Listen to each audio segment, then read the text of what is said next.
Happy Friday guys. So dahil nga Friday ngayon, ayan mag-update lamang ako sa inyo guys na eto na lamang po ang mabibili ng ating 570 pesos dito sa amin sa lugar namin. Ayan, para may idea kayo.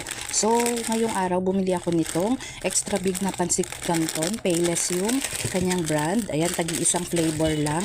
Tapos isang hot cake, ito 44 pesos yung kanyang presyo. Tapos meron doon guys mas mura, pero ito kasi may free siya na maple syrup, kaya ito na lang yung kinuha ko. Murang brand na ito siya guys, kasi meron doon tag 50 pesos na. Next naman dyan, itong ating ayan, elbow macaroni.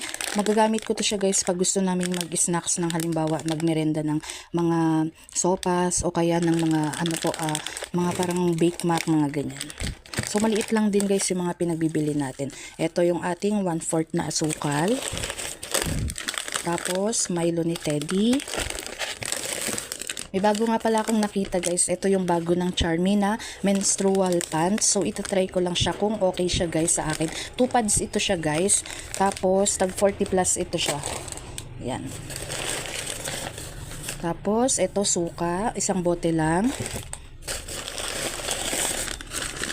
Bumili rin ako guys ng Sunrocks dahil kailangan natin sa ating paglalaba.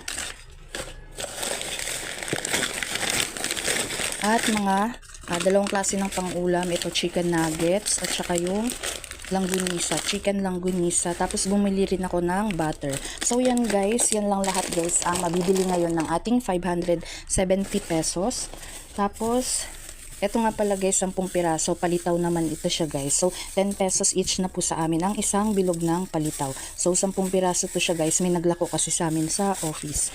So yan lang guys ang update ko ngayong araw dahil Friday nga ngayon, para makatipid tayo sa pamasahe. So bago tayo umuwi ay namili na tayo, tapos naglakad lang rin tayo pa uwi. Yan po. So yan lang ang aking update for today's video. Thanks for watching. Bye bye.